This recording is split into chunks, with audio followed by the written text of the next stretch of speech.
правя и правим от името на ДПС към вас, всеки си прави някакъв личен отчет, лична самооценка, прави опит да визира бъдещето, утрешния ден, има ли опасност, какво трябва да предприеме това огромно колективно цяло обаче лице.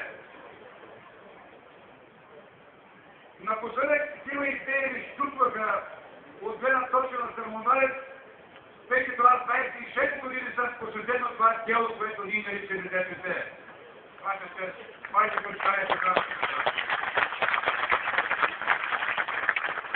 Минаваха идеи и все още не минават, че е време да се оттегляме, да се пенсионираме. Евентуално не е важно. Обаче какво става?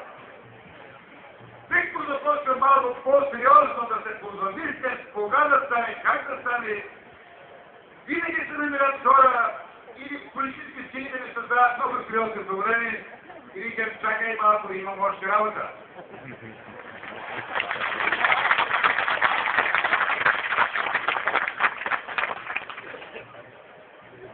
Уважаеми братя и сестри, каквото и да говоря днес, най-важният проблем е вчерашният много грозен и много опасен случай в джамията в София. Това е толкова опасно, че аз съм стресиран от гледна точка на това какво може да породи това в национален мащаб за Балканите и ако щете в европейския. Най-големият капитал последните 20 години за България е етническия мир. Това е основата за нашата сигурност и за всички разбирания във връзка с демократичния процес, който ние заедно за това граждани в нашата. Една партия или група хора да се осмели да атакира етническия мир, това означава, че засега не е само националната сигурност, националните интереси, но сигурността на всеки човек, български граждани.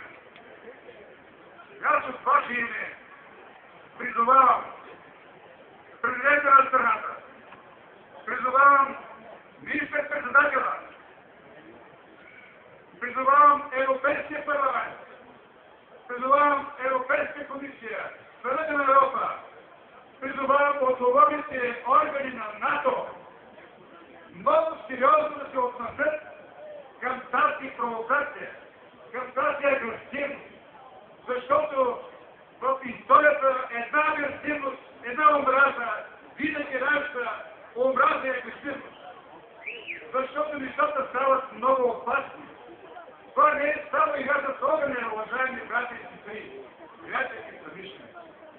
Това е опит да направиш по всякакъв начин за толкова интересен, че се представиш с такъв голям риск за живота на всеки, за националната сигурност, етническия мир, малко по-добре на предстоящите президентски избори. И искам да ви кажа нещо много важно. Вероятно тези хора забравят, че едва сега започва дебата, търсенето на подходящия образ на президента на страната. Но от ваше име искам да направя едно много важно разрешение.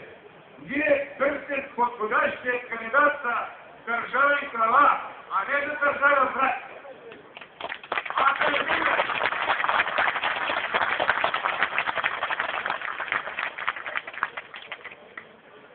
Вероятно, тази тема ще се развие, ще се раздигне, разгърне следващите дни, седмици по много неочакван начин.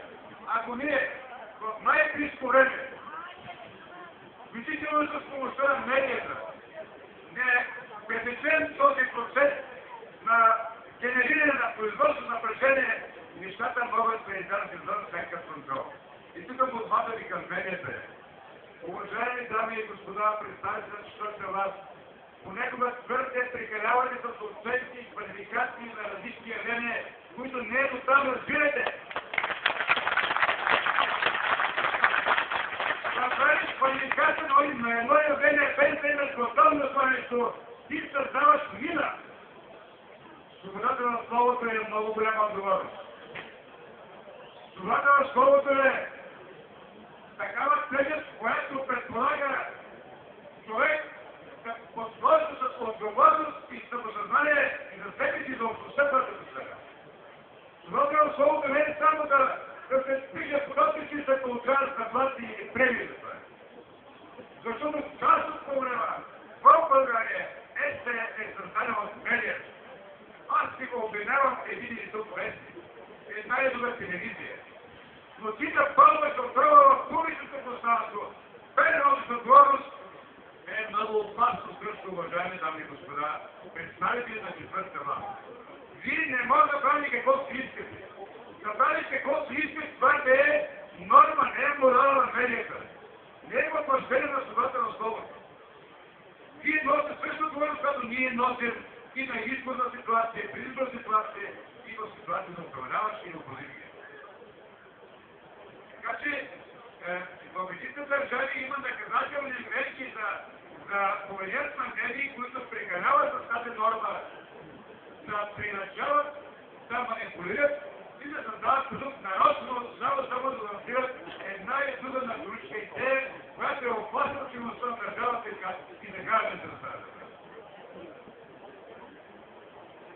Уважаеми приятели, знаете, положението ви тази година е много по-тежко.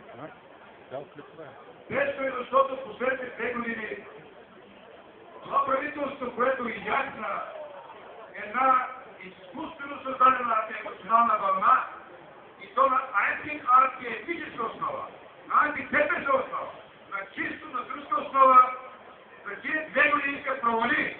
Това е пълен провал в управлението. Съгласен ли сте? Съгласен ли сте провал? Значи чуде, съгласен ли сте? Именно за това. Трябва да направим всичко възможно. На предстоящия президентски вод, на местните избори, като един гласуване, моята добра към вас за 7 пъти е пълна мобилизация. Ние създаваме такъв нов модел в европейски мащаб, български мащаб, не само в национален, че респективни всички. И така трябва да бъде. Защото президентски избори ще дадат картината на следващите парламентарни избори. Ние, за да оцелеем, уважаеми братя и сестри, замисленици, за партийци, да ги трябва да развиваме. И то не е как да е. Мощно, единно, кризика е велик, заедно се има. Защото знаем нашата голема мисия. Нашата голема мисия не е само в България. Нашата мисия голяма е и на Балканите. Само нашия модел осигурява сигурност, стабилност на България, уважаеми братя и сестри.